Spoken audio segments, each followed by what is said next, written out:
Good morning विद्यार्थी मित्र हो.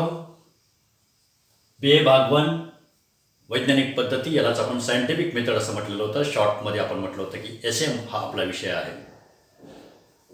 अभ्यासक्रमाचा भाग दुसरा आपण चर्चेसाठी घेतोय. सत्र क्रमांक 1 मधीलच पहिल्या व्हिडिओमध्ये आपण 2 युनिट पाहिली. आता तिसरं युनिट आज आपण पाहतोय. तिसऱ्या युनिटमध्ये स्टेजेस ऑफ सायंटिफिक इन्व्हेस्टिगेशन ही जी संकल्पना आहे, ती संकल्पना या युनिटमध्ये महत्त्वाची वाटते. ती म्हणजे वैज्ञानिक संशोधनाच्या अवस्था,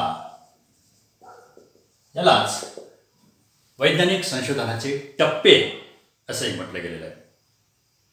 मित्रहो, विज्ञानामध्ये संशोधन करत असताना ते संशोधन विशिष्ट टप्प्याटप्प्यानं आणि वेगवेगळ्या अवस्थांमधून आपण करायला पाहिजे. तर त्या ज्या अवस्था आहेत, त्या अवस्था, कोणतीही अवस्था संशोधनामध्ये सुरुवातीला घेतली तर ते संशोधन पूर्ण होत नाही. परिपूर्ण संशोधन होण्यासाठी ज्या विज्ञानामध्ये विशिष्ट गोष्टींच्यापासून आपण सामान्य गोष्टींच्यापर्यंत जात असतो, त्यावेळेस त्याचा नियम बनत असतो आणि त्या नियमाचं स्पष्टीकरण आपण करत असतो. त्यावेळेस कुठल्याही विषयाचं संशोधन, मग ते सोशल सायन्सेसमधील असू द्यात किंवा सायन्समधील असू द्यात, ते संशोधन करत असताना सुरुवातीला डेफिनेशन महत्त्वाची आहे. कुठलीही समस्या आपल्या मनामध्ये निर्माण झाल्याशिवाय त्या समस्येविषयी आपण विचार करू शकत नाही.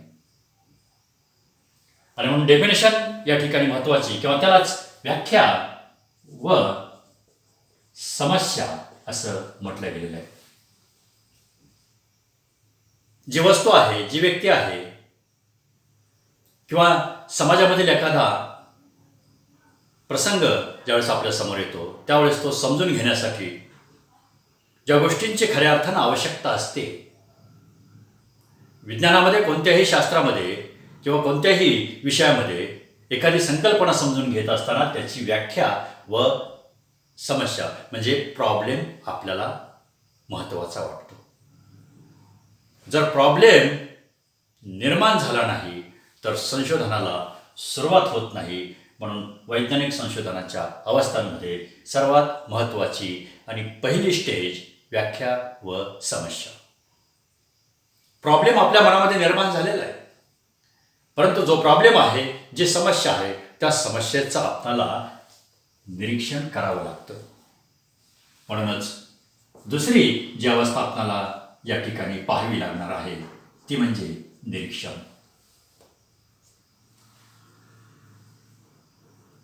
माणूस या जगाचं निरीक्षण करू शकतो, घटनांचं निरीक्षण करू शकतो, परंतु त्या घटनांचं निरीक्षण करत असताना कोणत्या पद्धतीनं निरीक्षण करायचं हे महत्त्वाचं आहे. निरीक्षणामध्ये मित्र हो 2 भाग आहेत. एक महत्त्वाचं निरीक्षण असतं आणि दुसरं जे असतं ते बिनमहत्त्वाचं निरीक्षण असतं. वैज्ञानिक संशोधन करत असताना बिनमहत्त्वाचं निरीक्षण या ठिकाणी उपयोगाचं पडत नाही.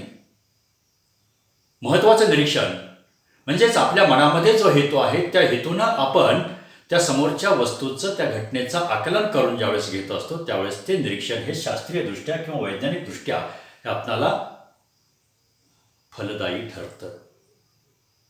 आणि मग ते निरीक्षण जे आहे, ते निरीक्षण कोणत्या पद्धतीनं करायचं, त्याच्यामध्ये काही सहाय्यकारी प्रक्रिया दिलेल्या आहेत. कारण त्या सहाय्यकारी प्रक्रियांशिवाय निरीक्षण पूर्ण होत नाही.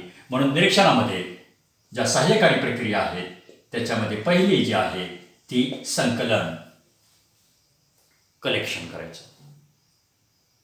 समोरची घटना आपण पाहतो आहे, परंतु त्या घटनेमध्ये कोणते घटक आहेत हे आपल्याला माहिती असायला पाहिजे. संकलन. दुसरी सहाय्यकारी प्रक्रिया जी आहे ती विकलन, यालाच विश्लेषण असंही म्हटलं जातं. समजातीय घटक वेगळे, विषमजातीय घटक वेगळे, किंवा त्याच्यामध्ये अंतर्भूत असणाऱ्या ज्या कोणत्या वस्तू आहेत, त्या वस्तूंचं आपल्याला विकलन करावं लागतं. म्हणून दुसरी ही सहाय्यकारी प्रक्रिया. तिसरी सहाय्यकारी प्रक्रिया वर्गीकरण एकाच जातीच्या, एकाच धर्माच्या गोष्टी ज्यावेळेस आपण अलग अलग करत असतो, त्याचे निरनिराळे भाग आपण पाडत असतो, त्यावेळेस ती जी प्रक्रिया असते ती वर्गीकरणाची प्रक्रिया असते. म्हणून मित्रांनो, निरीक्षण पूर्णत्वाला येण्यासाठी संकलन जेवढं महत्त्वाचं आहे, विकलन जेवढं महत्त्वाचं आहे, वर्गीकरण जेवढं महत्त्वाचं आहे, तेवढीच सहाय्यकारी प्रक्रिया पुढची महत्त्वाची आहे आणि ती आहे निराकरण. बऱ्याचदा असं होतं, घटना आपण पाहतो, परंतु ते घटनेच्या अवतीभोवतीचे जे घटक आहेत, ते नको असणारे घटक सुद्धा त्या घटनेशी संबंधित आहेत. त्या नको असलेल्या घटनांनाच ती घटना घडलेली आहे असं सामान्य माणूस म्हणतो. परंतु बुद्धिमान माणूस, विचारवंत माणूस निराकरण करत असतो. कोणत्या कारणांमुळं ती घटना घडलेली आहे याकडे त्याचं लक्ष असतं आणि नको असलेले घटक बाजूला ज्यावेळेस काढत असतो, त्याग करत असतो त्या घटकांचा, त्यावेळेस निराकरण ही प्रक्रिया निरीक्षणातून पूर्ण होते. म्हणून नको असलेला भाग आपण विचारामध्ये घ्यायचा नाही. शेवटची जी सहाय्यकारी प्रक्रिया आहे ती आहे वियोजनाची. इथंच सहाय्यकारी प्रक्रिया पूर्ण होतात. वियोजन म्हणजे आपलं जे टार्गेट आहे, आपल्या मनामध्ये जे काही ध्येय आहे घटनेचे कारण शोधण्यासाठी, त्या ध्येयाकडं आपलं पूर्ण लक्ष असायला पाहिजे. नव्हे त्याच्याकडंच आपण पूर्णांशानं पाहिलं पाहिजे. त्याच वेळेस निरीक्षण हे पूर्ण होतं. म्हणून पहिली जी अवस्था व्याख्या व समस्या आहे, दुसरी निरीक्षण आहे, त्याच्या सहाय्यकारी प्रक्रिया आपण पाहिल्यानंतर तिसरी अवस्था जी येते ती म्हणजे सिद्धांत कल्पना. यालाच हायपोथेसिस असं म्हटलेलं आहे.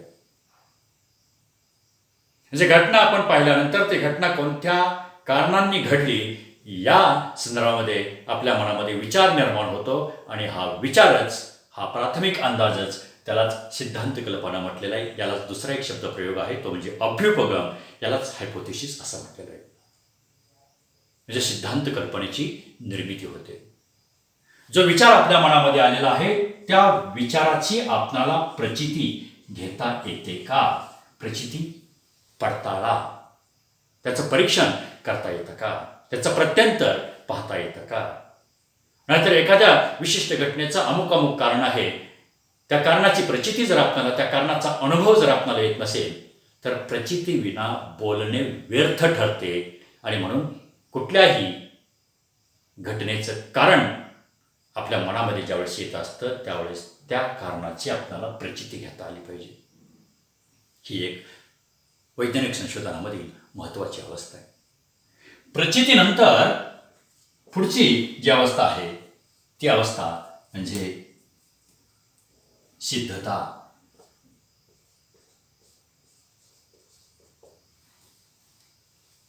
प्रचिती आणि सिद्धता. सिद्धता याचाच अर्थ जे आपल्या मनामध्ये आलेलं आहे, ज्याचा आपल्याला अनुभव आलेला आहे, त्याची सिद्धता आपल्याला दुसऱ्याला देता आली पाहिजे. जर आपल्याला सिद्धता देता आली नाही तर जी प्रचिती आहे त्या प्रचितीचा अर्थ हा निरर्थक होतो. म्हणून व्याख्या व समस्या, निरीक्षण, सिद्धांत कल्पना, प्रचिती, सिद्धता, जे सिद्ध केलेलं आहे पुन्हा पुन्हा सिद्ध आपल्याला विज्ञानामध्ये करता येतं, त्यालाच सामान्यीकरण असं म्हटलं गेलेलं आहे. यालाच जनरलायझेशन असंही म्हटलं जातं. एखादा अनुभव आपल्याला पुन्हा पुन्हा पुन्हा पुन्हा जर येत असेल तर त्याचं आपण सामान्यीकरण करतो आणि सामान्यीकरणाचाच मग नियम होतो. आणि म्हणून सामान्यीकरणाला इथं महत्त्व आहे. आणि सामान्यीकरणानंतर जी शेवटची अवस्था या ठिकाणी आपल्याला पाहता येते ती म्हणजे स्पष्टीकरण, एक्सप्लेनेशन असं त्याला म्हटलं जातं. ज्याचं स्पष्टीकरण आपण करतो ती संकल्पना या ठिकाणी खऱ्या अर्थानं पूर्ण होते. वैज्ञानिक संशोधनामध्ये ज्या काही अवस्था आहेत त्या अवस्थांची सुरुवात व्याख्या व समस्या या ठिकाणी होते आणि त्याचा जो शेवट होतो तो शेवट स्पष्टीकरणामध्ये होतो. या वैज्ञानिक संशोधनाच्या अवस्था ज्या 7 इथं दिलेल्या आहेत त्या महत्त्वाच्या वाटतात. दुसरी एक छोटीशी संकल्पना आहे, ती संकल्पना म्हणजे व्याख्या. कुठल्याही वस्तूची किंवा संकल्पनेची आपण जर व्याख्या केली तर ती संकल्पना आपणाला समजते. विज्ञानामध्ये अनेक विषयांमध्ये अनेक शास्त्रांमध्ये ज्या ज्या संकल्पना असतात त्या त्या संकल्पनांचा अर्थ स्पष्ट करण्यासाठी व्याख्या आपणाला करता आली पाहिजे. व्याख्याचा अर्थ म्हणजे व्याख्याचं स्वरूप आणि व्याख्येची वैशिष्ट्येही आपल्याला या ठिकाणी महत्त्वाची वाटतात. माणूस हे एक पद आहे. या पदाची व्याख्या करत असताना 2 डोळे असणारा, 2 हात असणारा, 2 पाय असणारा जो कोणी असतो त्याला माणूस म्हणायचं का? या स्वरूपाची डेफिनेशन्स आपल्याला करता येते का? हे आपण या संकल्पनेमध्ये पाहणार आहोत.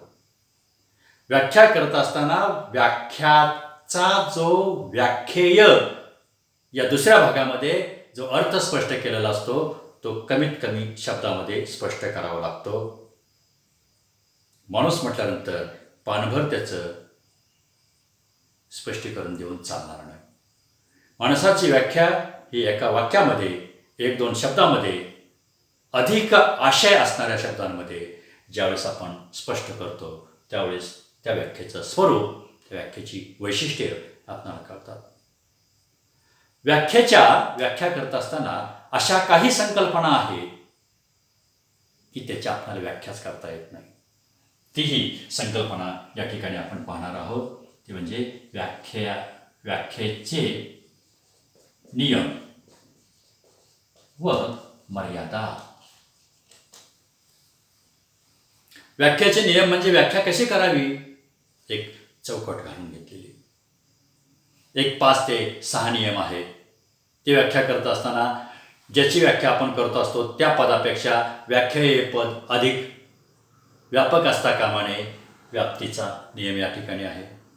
अलंकारिक गोष्ट असेल, अतिशयोक्ती व्याकरणाच्या स्वरूपामध्ये आपण काही गोष्टी वापरत असतो, काही गरज नसताना शब्द त्या ठिकाणी लावत असतो.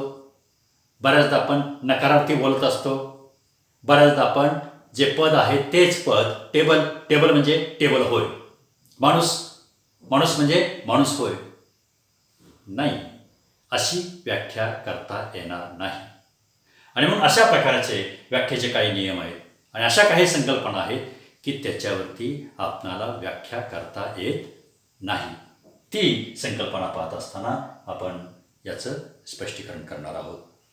त्याच्यानंतर पुढची जी संकल्पना या 3ऱ्याच युनिटमध्ये आहे ती म्हणजे काही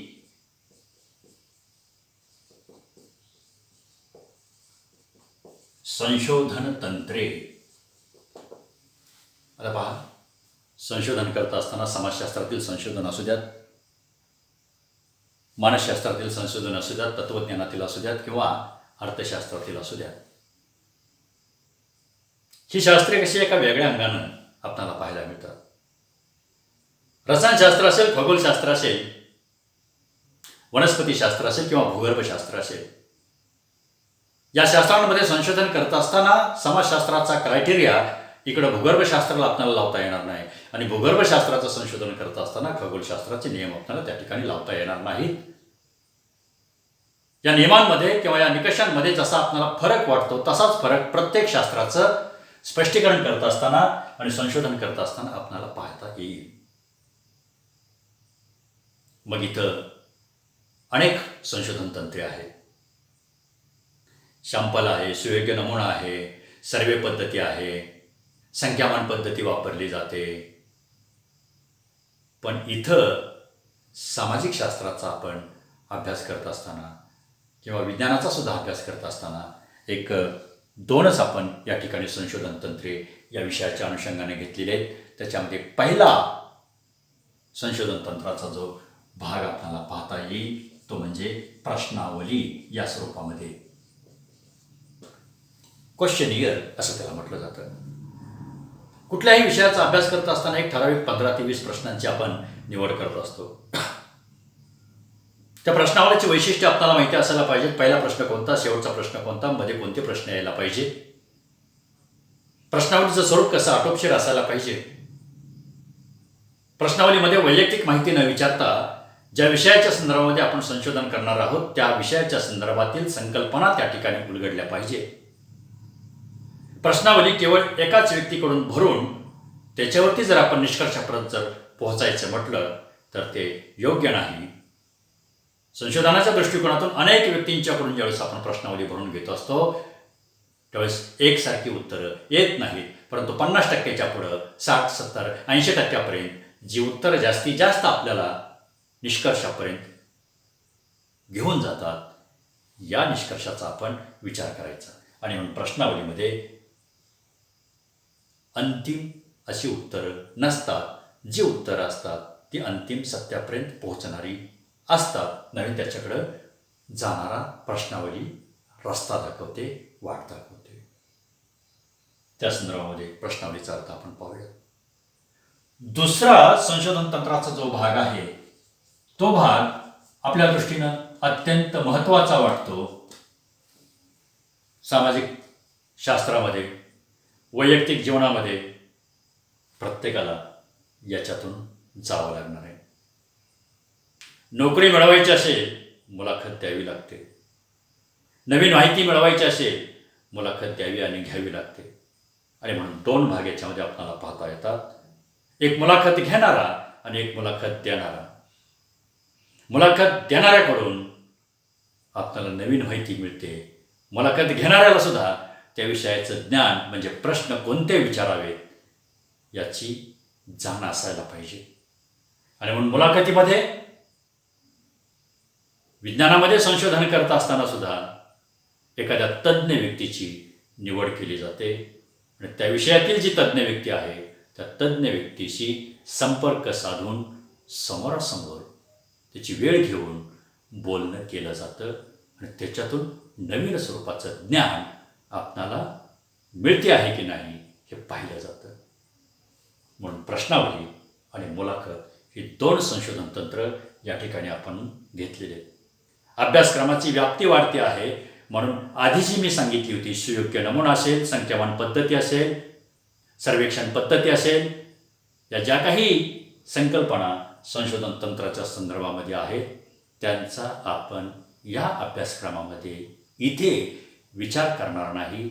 वेळेअभावी आणि सिलेबसची व्याप्ती कमी व्हावी म्हणून महत्त्वाच्या ज्या दोन संशोधन तंत्रांचा आपण अभ्यास करणार आहोत ती म्हणजे प्रश्नावली आणि मुलाखत.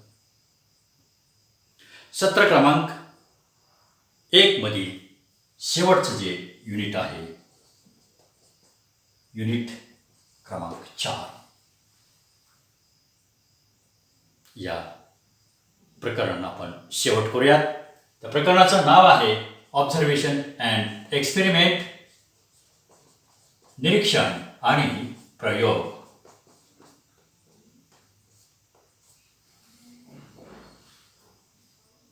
ही संशोधनातील महत्त्वाची पायरी आहे असं आपण वरती म्हटलेलंच आहे.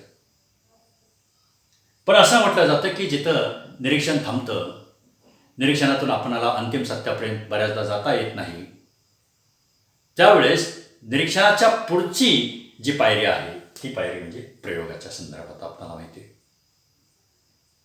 दोन संशोधनाचे हे वास्तविक आधार आहेत. पहिला वास्तविक आधार निरीक्षण आणि दुसरा वास्तविक आधार हा प्रयोग. या दोन संकल्पनांच्या दृष्टिकोनातून जो दुसरी संकल्पना आहे या दुसऱ्या संकल्पनेच्या संदर्भामध्ये कुठेही आपणाला प्रयोगशाळेमध्ये जायचं नाही. इंट्रोडक्शनमध्ये मी म्हटलं होतं की आपण वैज्ञानिक पद्धती सायंटिफिक मेथड हा विषय शिकत असताना कुठेही चार खोलीच्या बाहेर न जाता आपल्याला थेअरीच्या स्वरूपामध्ये या संकल्पना समजून घ्यायच्यात. म्हणून निरीक्षणाची व्याख्या व प्रयोगाची व्याख्या या दोन्हीच्या आपल्याला व्याख्या पाहाव्या लागतील.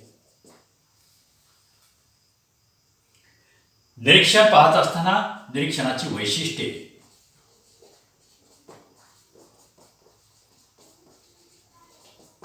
कोणती आहे की निरीक्षण ही जी प्रक्रिया आहे ही प्रक्रिया कशी आहे. फॉर एक्झाम्पल मी सांगतो की डोळे आपले एखादी वस्तू पाहतात त्यावेळेस केवळ डोळेच पाहत नाहीत तर त्या डोळ्यांच्या समोर ती वस्तू अस्तित्वात असावी लागते. त्या वस्तूची संवेदना डोळ्यापर्यंत पोहोचायला पाहिजे आणि डोळ्यांच्या माध्यमातून मेंदूपर्यंत तो संदेश गेला पाहिजे आणि मग मेंदू विचार करतो आणि मग त्या समोरच्या वस्तूचा अर्थ लावला जातो. एखादी घटना ज्यावेळेस घडत असते आणि विशिष्ट आवाज ज्यावेळेस येत असतो त्यावेळेस तो आवाज घंटेचा आहे की आणखी कोणत्या वस्तूचा आहे हे ज्यावेळेस आपण केवळ आवाजावरून ओळखतो. कोणतीही मोटरसायकल असू द्या, त्या मोटरसायकल चालू केल्यानंतर ती मोटरसायकल कोणत्या कंपनीची आहे आवाज आपल्या कानावरती आल्यानंतर किंवा कोणत्याही गाडीचा केवळ हॉर्न वाजल्यानंतर त्या हॉर्नच्या आवाजावरून आपण ती गाडी कोणती आहे हे ओळखतो. म्हणजेच निरीक्षणाच्या वैशिष्ट्यांमध्ये एक उदाहरण म्हणून हा कॉम्प्लेक्स आहे सगळा. म्हणजे एकच घटक निरीक्षणाशी पुरेसा ठरेल असं नाही. म्हणून निरीक्षणाची वैशिष्ट्ये आपल्याला पाहावी लागतील. त्याच्यानंतर जी संकल्पना आहे ती संकल्पना म्हणजे निरीक्षणाचे दोष.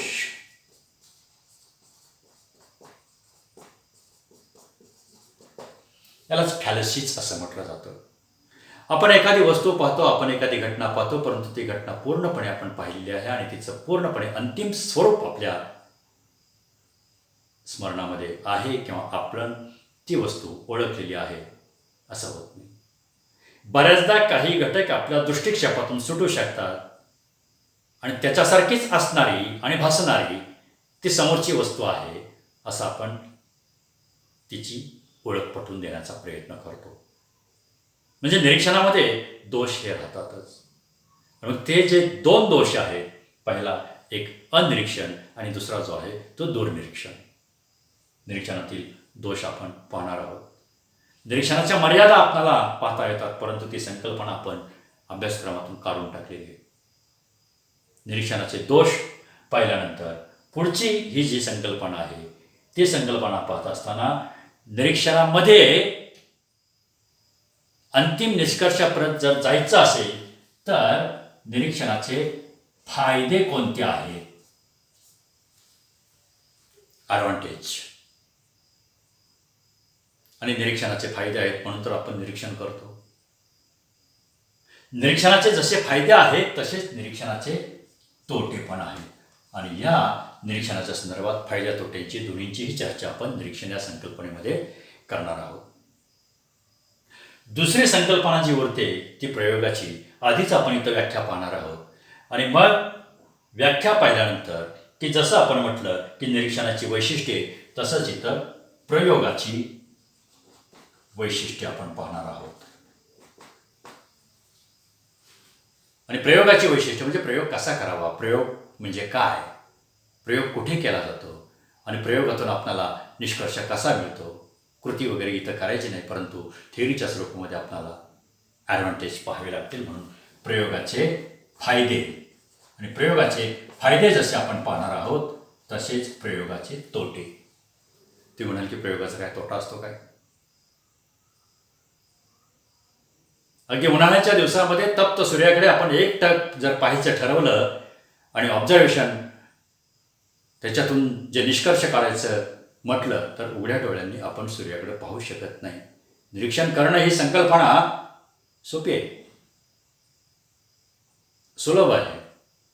मी पाहू शकतो उघड्या डोळ्यांनी सूर्य, परंतु सूर्याची तप्त किरणं ज्यावेळेस डोळ्यामध्ये माझ्या डायरेक्ट येतात त्यावेळेस डोळे अधू होण्याची शक्यता असते. इथं निरीक्षणाचा तोटा आहे. संशोधन करणं फायद्याचं आहे, परंतु खऱ्या अर्थाने ज्यावेळेस आपण संशोधन उघड्या डोळ्यांनी करायला जातो त्यावेळेस तिथं तोटा आहे. आणि म्हणून निरीक्षणाचे जसे आपण फायदे तोटे पाहणार आहोत तसेच प्रयोगाचे फायदे आणि तोटे पाहणार आहोत.